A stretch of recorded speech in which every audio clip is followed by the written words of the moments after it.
नमस्कार जय जगन्नाथ आपण को आउ एक वीडियो को स्वागत। आम आज व्याकरणर आउ गोटे पार्ट आलोचना करिबा कौन ना पद और पदर श्रेणी विभाग।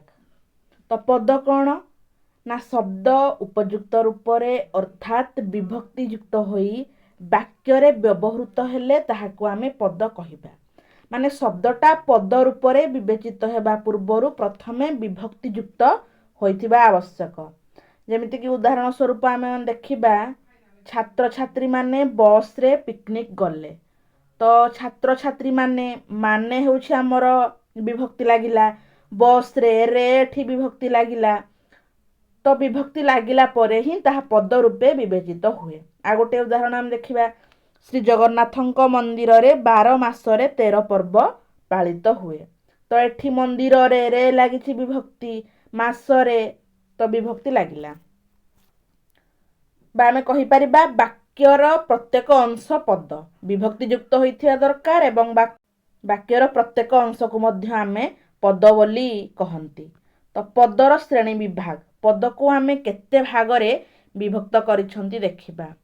पद को 5 भागरे विभक्त करा जाए कौन कौन ना विशेष्य पद विशेषण पद सर्वनाम पद क्रियापद अव्यय पद। तो ये 5 भागरे जहाँ आम विभक्त कले ताकू एबे गोटी गोटी करी बुझिबा। विशेष्य पद कौन वाक्य मध्यरे थिबा पद कोनोसी नाम को बुझाइले ताहाकू आमे विशेष्य पद कहंती। जदि आमर वाक्य मध्यरे थिबा पदटा किछि नाम को बुझाउथिबो ताकू आमे कहिबा कोन ना विशेष्य पद। जेमिति कि उदाहरण आमे नै परिबा कौन नहीं उदाहरण ना राम पुरी रे रही पाठ पढ़ुछि।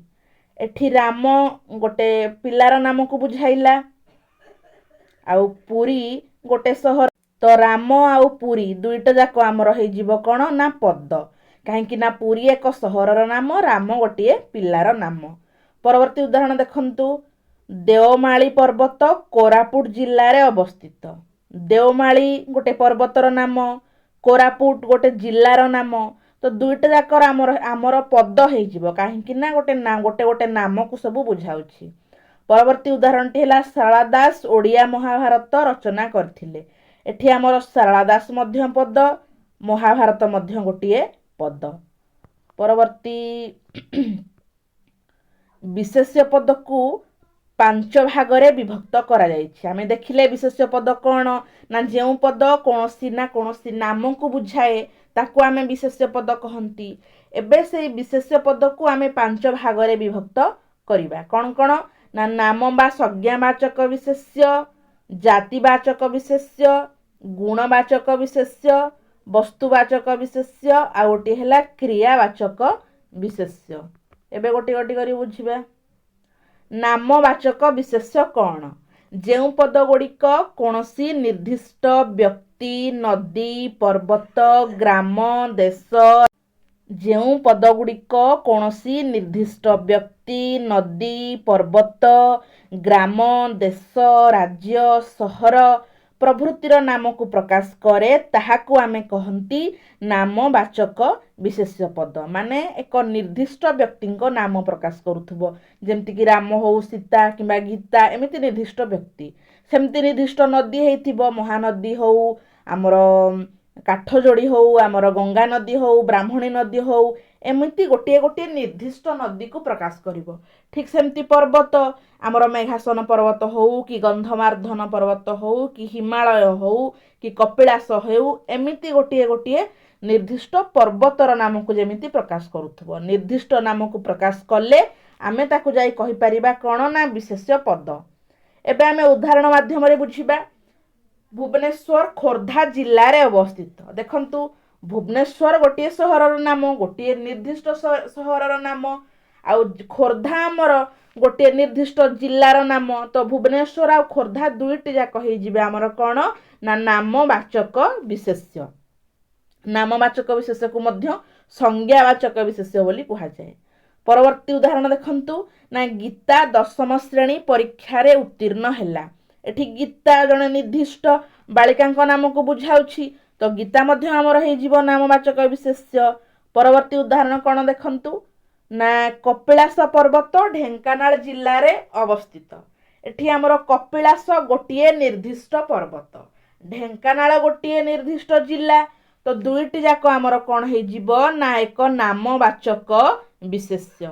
जदि जड़े पचारते जे पर्वत केउं प्रकार विशेष्य, पर्वत आमर हो जातिवाचक विशेष्य। एबे आमे बुझिबा केमिति पर्वत जातिवाचक विशेष्य।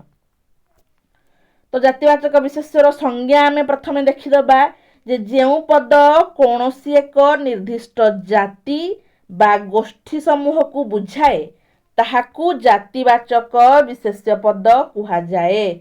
उदाहरण आमे नहीं परिबा गाई आमर गृहपालित पशु।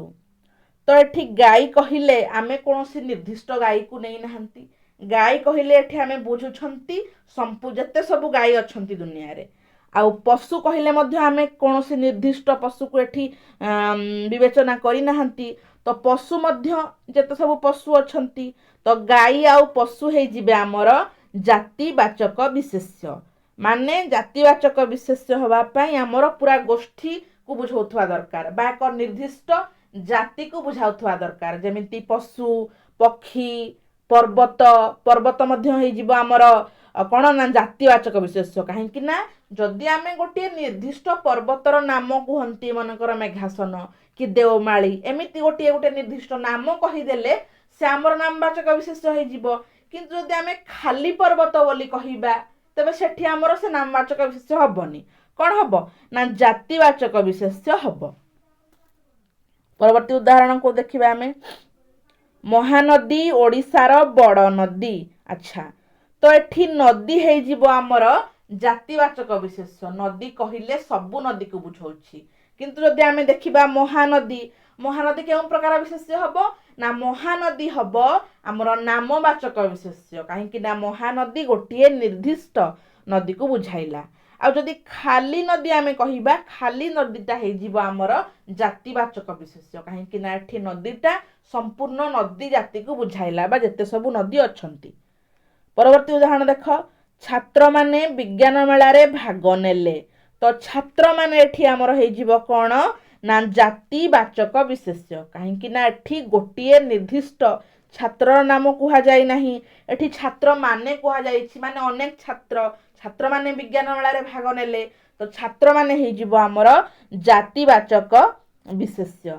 परवर्ती उदाहरण मंदार फूल माँ तारिणींकर भारी प्रिय। एठी फूल हे जिवो आमर जातिवाचक विशेष्य। कहीं ना जदि आमे खाली फूल बोली कहिबा तेबे सबु फूल को बुझेइबो। आ जदि आमे देखिबा मंदार, मंदार हे जिवो आमर नामवाचक विशेष्य। बुझि पारलो, फूल एठी आमर जातिवाचक विशेष्य। कहीं ना जदि मु कहिबी मते किछि फूल दियंतु, आपण पचारिबे जे केउ फूल को फूल, फूलर ना कहंतु, खाली फूल हे गले आमर जातिवाचक विशेष्य हे जिवो। जदि टगर, मंदार, कनियर एमिति किछि आमे गोटी गोटी फूलर नाम कहिबा तेबे से जाई नामवाचक विशेष्य हेबो। परवर्ती संज्ञा देखंतु गुणवाचक, गुण बा अवस्थावाचक विशेष्य। जेउ पद कौनसी निर्दिष्ट गुण बा अवस्थार नाम को बुझाए ताहाकू गुणवाचक विशेष्य पद कुहा जाए। मनेकर आमर गुणवाचक विशेष्य पद हेबा पूर्वरु पदटा किछि ना किछि गोटे गुण को बुझाउथिबो, नहले अवस्था को बुझाउथिबो। जेमिति कि आपण दया कहि परिबे, दया, क्षमा, सौंदर्य, ममता ए सब गोटे गोटे गुण।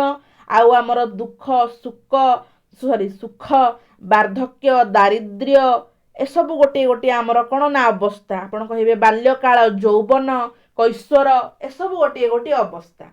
तो आमे उदाहरण देखिले जानि परिबा बंधुता एक पवित्र संपर्क। एठी बंधुता एक गुण को बुझाउछि हैला। परवर्ती उदाहरण क्रोध मनुष्यर परम शत्रु। क्रोध एठी मनुष्यर गुण को बुझाउछि। तापरे साहसर सहित कार्य आरंभ कर, साहस मध्य एक गुण को बुझाउछि। तो ये जीव गुणवाचक विशेष्य। से मोर बाल्यकालर बंधु, बाल्यकालर माने पिला बेलर बंधु, माने गोटे अवस्था को बुझाउछि। बाल्यकाल गोटे अवस्था, मनुष्यर गोटे अवस्था। तो बाल्यकाल एठी हमर हे जीव अवस्थावाचक विशेष्य। परवर्ती उदाहरण ईश्वर को भक्ति कर। भक्ति आमर एठी हो कौन ना गुणवाचक विशेष्य। परवर्ती संज्ञा देखंतु कौन ना वस्तुवाचक विशेष्य। जेउ विशेष्य पद कौनसी ना कौनसी वस्तुर नाम को बुझाए ताहाकू आमे कहंती वस्तुवाचक विशेष्य पद। माने वस्तुवाचक विशेष्य पद भाव में विवेचित हेबा पूर्वरु पदटा कौनसी एक वस्तु को बुझाउथिबो। जेमिति कि काठ हो, सुना, रूपा, माटी, कागज, पत्थर, लुहा ए सब गोटे गोटे वस्तु को बुझाउछि। तो आमे उदाहरण देखिबा। एही मूर्तिटी काठरे तैयारी। अच्छा कहंतु एथिरु केउंटी हमर वस्तुवाचक विशेष्य ना काठ। काठ गोटे आमर वस्तुवाचक विशेष्य। वर्तमान सुना दर वृद्धि पाइबारे लागिछि। सुना ही जीव आमर वस्तुवाचक विशेष्य। परवर्ती उदाहरण कौन ना अत्यधिक लुण सेवन शरीर पक्षे क्षतिकारक। लुण एठी हे जीव आमर वस्तुवाचक विशेष्य पद। तापरे आमे देखिबा क्रियावाचक विशेष्य। जेउ विशेष्य पद कौनसी एक निर्दिष्ट कार्य बा क्रियार नाम को बुझाए ताकू आमे कहंती क्रियावाचक विशेष्य। कौन कार्य होइथिबो जेमिति कि पठन, शयन, भोजन, जीवा आसीबा, दर्शन, हस, कांद ए सब गोटे गोटे आमर क्रियावाचक विशेष्य। आमे उदाहरण नहीं पारिबा। पिलाटी रोदन करुछि। पिलाटी क्रंदन करुछि बा रोदन करुछि। रोदन एठी हे जीवो आमर कोन ना क्रियावाचक विशेष्य। आमे पुरी जाई जगन्नाथ को दर्शन कलु। दर्शन हे जीवो आमर क्रियावाचक विशेष्य। भोजन परे संगे संगे पानी पीबा शरीर पक्षे क्षतिकारक। भोजन हे जीवो आमर कोन ना क्रियावाचक विशेष्य। सब गोटे गोटे कार्यर नाम को बुझाइला। रोदन हो, दर्शन हो, भोजन हो।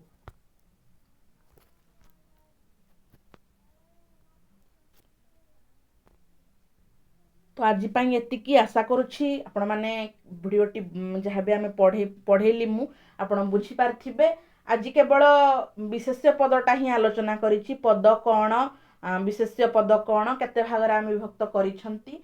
कहीं ना जदि एबे विशेषण सर्वनाम सब गुड़ाक आलोचना करथिले भिडियोटा बड़ हो जाइथांता। आपण मानकु मध्य देखिबा पई बोरिंग लागि थांता। तो गोटे पार्ट केवल आलोचना करिछि विशेष्य पद पार्टटी। आशा करुछि आपण माने बुझी पारथिबे।